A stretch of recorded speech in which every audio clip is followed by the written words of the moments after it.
Hello everyone, welcome back to my another video. तो आज का जो हमारा टॉपिक है चाइल्डहुड एंड ग्रोइंग अप वाली बुक का यूनिट सेकंड का एक क्वेश्चन है। ये एक प्रीवियस ईयर का क्वेश्चन है और बहुत ही इम्पोर्टेंट है। चलिए अपने क्वेश्चन को देखते हैं। तो क्वेश्चन हमारा कुछ इस टाइप से है कि खेल बालक के व्यक्तित्व के सभी अंगों को प्रभावित करता है।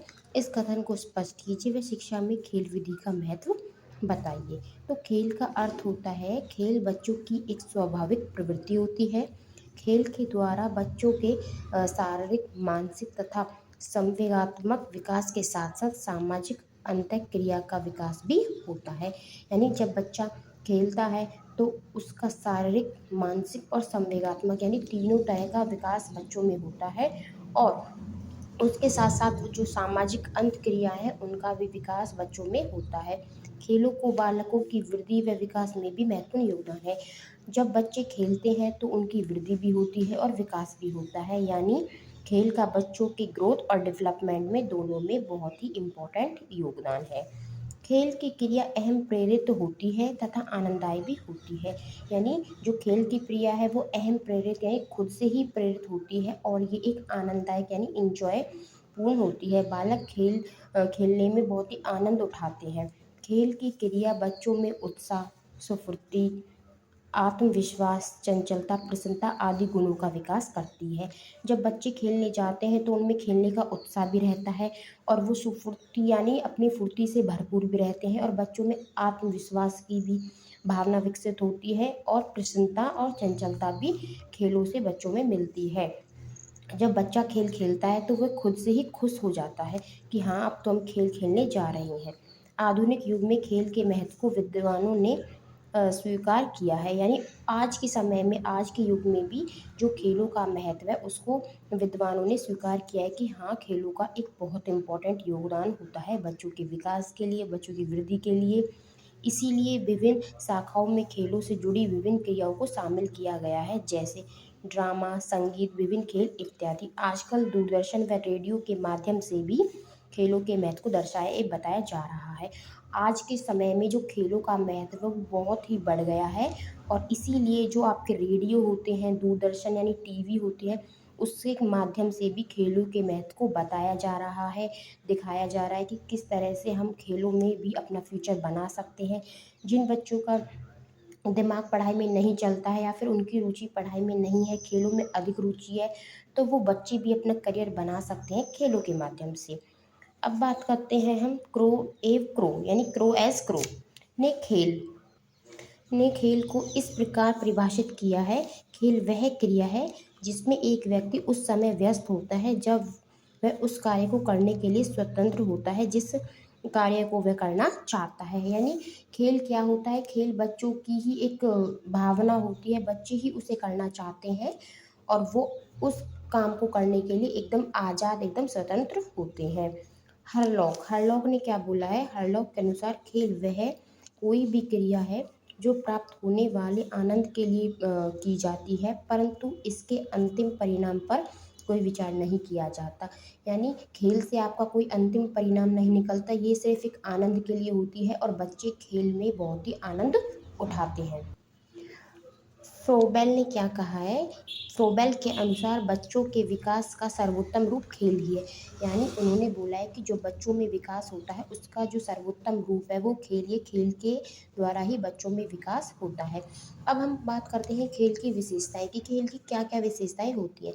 तो खेल की विशेषताएं कुछ इस प्रकार से हैं। खेल स्वतंत्र होते हैं, वास्तव में ये स्वतंत्रता होती है। यानी खेल को हम बच्चों पे जबरदस्ती नहीं थोप सकते कि तुम खेलो खेलो। खेल तो एक स्वतंत्रता का रूप होता है, बच्चे उसे स्वतंत्र तरीके से खेलते हैं।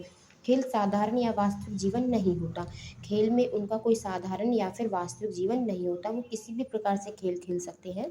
खेल शारीरिक या मानसिक क्रिया है।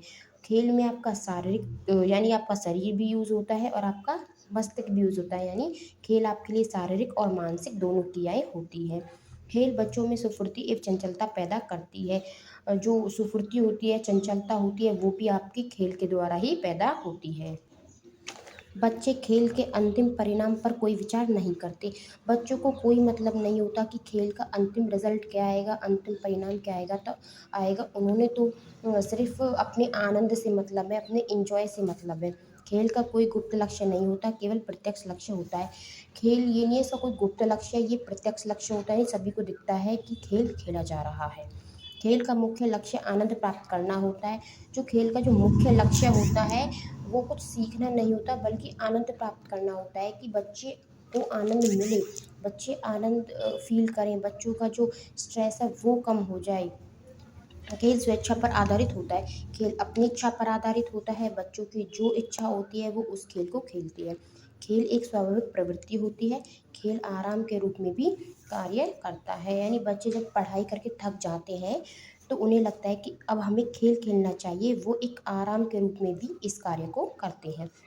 बच्चों की खेल की विशेषताएं, तो यहाँ पर जो बच्चों में खेल की विशेषताएं हैं वो है आपकी परंपराओं से प्रभावित, दिवस स्वप्न अवस्था, खोजक अवस्था, खेल अवस्था, खिलौना अवस्था, आयु के साथ क्रियाओं में कमी, बालकों के खेल में भिन्नता, यौन उपयुक्तता, खेल में अनौपचारिक से औपचारिक परिवर्तन, शारीरिक क्रियाओं से जुड़े खेलों में कभी कमियाँ, खेलों की क्रियाओं में विशिष्टता का आना, खेलों के समय में कमी। अब बात करते हैं खेलों से शिक्षा व खेल विधि का महत्व की। खेलों से शिक्षा विधि में क्या महत्व है? खेल का महत्व निम्न कारणों से बहुत अधिक समझा जाता है। शारीरिक विकास, यानी फिजिकल डेवलपमेंट, खेल से बच्चों का शारीरिक विकास भी होता है। विभिन्न शारीरिक अंगों जुड़े कौशलों का विकास प्रत्यक्ष या अप्रत्यक्ष रूप से खेलों पर ही आधारित रहता है। विभिन्न आयु स्तर के लिए भिन्न खेल सही समझे जाते हैं, यानी अलग अलग आयु के लिए अलग अलग खेल खेले जाते हैं। भिन्न अंगों के विकास के लिए अधिक से अधिक क्रियात्मक खेल खेलना अति आवश्यक समझा जाता है। खेलों से भिन्न अंगों की मांसपेशियों का विकास होता है। पूर्व बाल्यावस्था में क्रियात्मक खेल ही पसंद किए जाते हैं, जैसे खेलना, कूदना, भागना आदि। यानी हर अवस्था के लिए खेलों को अलग अलग बांटा गया है कि इस अवस्था में हमें ये खेल खेलने चाहिए, उसमें ये खेल खेलने चाहिए। और खेल खेलने से बच्चों का शारीरिक विकास भी होता है और जो मांसपेशियां हैं उनका विकास भी होता है। अब बात करते हैं मानसिक विकास की, सोशल डेवलपमेंट की। बालकों के खेल शारीरिक होने के साथ साथ मानसिक भी होते हैं। अब ये नहीं है बच्चों के जितने भी खेल हैं वो शारीरिक भी होते हैं, यानी बच्चों के जो कुछ खेल है वो मानसिक भी होते हैं, सारे खेल शारीरिक नहीं होते जिनमें आपका माइंड यूज होता है। ये मानसिक व शारीरिक खेल बालकों के प्रत्यक्षीकरण, कल्पना, चिंतन, तर्क, स्मृति, बुद्धि आदि मानसिक योग्यताओं के विकास में सहायक होते हैं। घर के अंदर या बाहर खेले जाने वाले सभी खेल बालकों की इन योग्यताओं के विकास में कुछ न कुछ मात्रा में सहायक होते हैं। अब आपकी जो मानसिक खेल है जिनमें आपका मस्तिष्क यूज होता है वो कौन से खेल हैं? तो उसमें आपके शतरंज, क्विज, ताश आदि ये सभी आते हैं। अब बात आती है सामाजिक विकास की, सोशल डेवलपमेंट की। सामाजिक विकास के क्षेत्र में खेल का महत्व इस प्रकार है। बच्चों का एक दूसरे के संपर्क में आना उसके सामाजिकरण से जुड़ा हुआ है। वे जितना अधिक आएंगे उनका सामाजिकरण उतना ही अधिक होगा। यानी जब बच्चे एक दूसरे के साथ खेलेंगे, वो एक दूसरे को जानेंगे, उससे उनका सामाजिकरण बढ़ेगा। यानी बच्चे समाज में पहचानने लगेंगे, समाज को अपनाने लगेंगे। खेलों में माध्यम से वे अनेक सामाजिक मूल्य सीखते हैं, जैसे सहानुभूति, सहनशीलता, सहयोग आदि। यानी जो बच्चे हैं वो खेलों के माध्यम से बहुत सारे सामाजिक मूल्य सीखते हैं, जिसमें आपकी सहानुभूति आती है, सहनशीलता आती है, सहयोग आता है। खेलों के माध्यम से बच्चे अनेक भूमिकाएं, रूल्स को निभाना सीखते हैं। यानी खेलों के माध्यम से बच्चे भूमिकाओं को निभाना भी सीख जाते हैं। समूह में खेलने से बच्चों की एक सहायक एक प्रशंसा हासिल होती है। यानी जब बच्चे समूह में खेलते हैं तो उनको प्रशंसा हासिल होती है और वो समझ जाते हैं कि हमें एकता में रहना चाहिए। जब वो समूह में खेलते हैं तो वो एक दूसरे को जानने लगते हैं, पहचानने लगते हैं। अब बात आती है नैतिक विकास की। खेलों के माध्यम से बालक नैतिक मूल्यों के नियमों को सीखता है। ये मूल्य घर तथा स्कूलों में सिखाए जाते हैं, लेकिन इनकी शिक्षा खेलों के माध्यम से भी प्राप्त होती है। यानी हम नैतिक विकास को बच्चों में केवल घर या स्कूलों में डेवलप नहीं कर सकते, जब वो खेलते हैं उनके माध्यम से भी बच्चों में नैतिक विकास डेवलप होता है। खेलों के माध्यम से बच्चा शीघ्रता से सीखता है। यानी बच्चा, जब हम बच्चे को खेल खेल में सिखाते हैं तो बच्चा बहुत जल्दी सीख जाता है। यानी खेल के माध्यम से बच्चा जल्दी सीख जाता है। अब बात आती है शिक्षा में महत्व की। खेलों का शिक्षा में किस तरह से महत्व है। तो फॉरवेल ने एक शिक्षा पद्धति का आविष्कार किया। यानी ये एक मनोवैज्ञानिक हैं जिन्होंने एक शिक्षा पद्धति का आविष्कार किया है जिसमें किंडरगार्टन कहा जाता है, जिसे किंडरगार्टन कहा जाता है। यह प्रणाली मुख्यतः खेल पर ही आधारित होती है। जो ये प्रणाली उन्होंने आविष्कार किया है, जिस प्रणाली का, वो खेल पर ही आधारित है।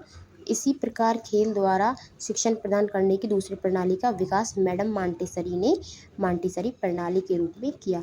यानी यहाँ पर शिक्षा के महत्व को खेल दर्शाने के लिए दो प्रणालियों का आविष्कार किया। एक तो आपकी किंडरगार्टन प्रणाली, दूसरी आपकी मॉन्टेसरी प्रणाली।